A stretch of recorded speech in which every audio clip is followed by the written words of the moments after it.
Hi, I'm Paulie, and you don't always have to spend a fortune to play the latest video games.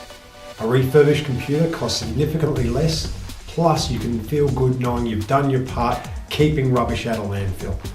In today's project, I refurbish a computer from old parts I've got lying around for a friend, and we do the build for nothing. So the motherboard I'm going to be using is blue. Now unfortunately I've got a blue CPU core on my test bench, so I'm going to have to remove it. So I'll be replacing it with a Noctua CPU cooler, the NHD14, this bad boy right here, and it will be going on top of my test bench. I'll unplug all the cables and all the connections, of course disconnecting the power first. Next I'll start unscrewing the screws of the motherboard, and then I'll remove the motherboard. Now you notice my workbench is actually a bit dirty, so I'll give it a bit of a clean while I'm here, and I'll give my case a clean because it's been about 6 months.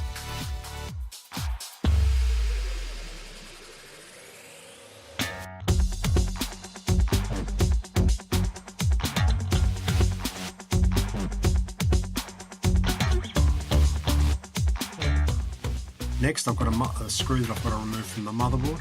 Once that's done, I'll then start removing the heatsink from the motherboard. Now I should give the CPU a bit of a clean, and I've done that and wiped that down.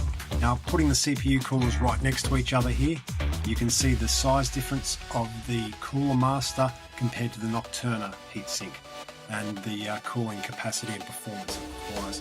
The fans are also considerably bigger, and there's 2 of them as well. Just screwing the mount of the heatsink into the motherboard. Okay, once I've done that, I'm then going to line up the Noctua CPU heatsink, screw that together, and you can see how big it is already. So I'm now plugging in the fans for the heatsink.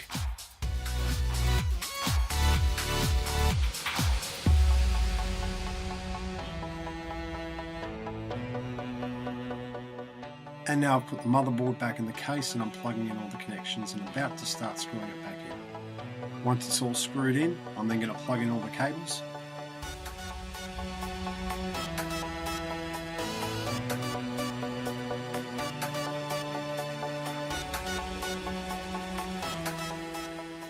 And now I'm powering on, and I run Ubuntu as an operating system, not Windows.